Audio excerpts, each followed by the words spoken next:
kuyosala uma ngabe leyo nto iphambene nentando kaNkulunkulu. Angihlwithwanga bazalwane, ngisalile.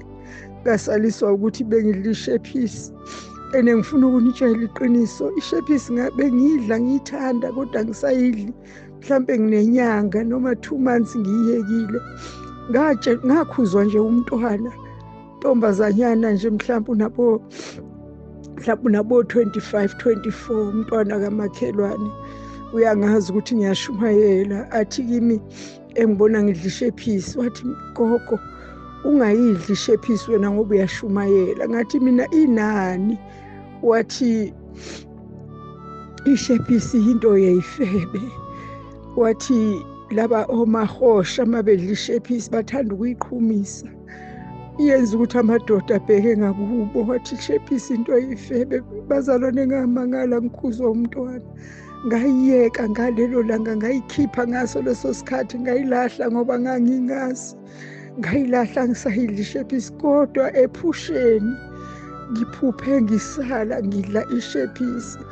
Bazalwane, ngiyanicela, noma ngabe into incane kangakanani, noma ngabe uyibona incane kangakanani phambi kaNkulunkulu, mayisono isono, mayisono isono.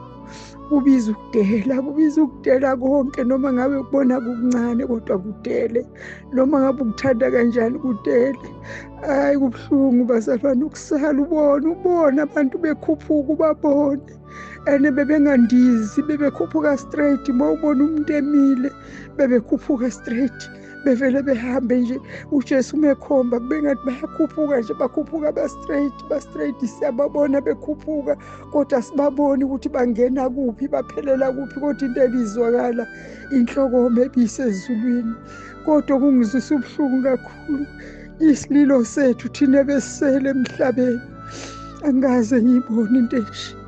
Ngiyanicela bazalwane, ngiyanicela, asingakuthathi kancane esifundiswa khona. Asingakuthathi kancane uJesu akushoyo. Uma ekhuluma nawe yenza lokho akushoyo, uyabuya uJesu. Sizosala sesishilo ukuthi sisindisiwe, sizosala sishumayelile. Ngiyashumayela kodwa ngisalile, ngayibona ngisala. Bese kuyimi sengimemezela, ngimemezela ngithi usafa amadimoni.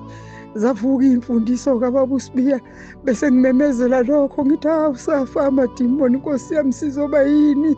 Sekuzodedelwa nalawa aboshiwe, sizoba yini? Sizoba yini? Engifuna ukunitshela lokho nje ukuthi uJesu uyabuya.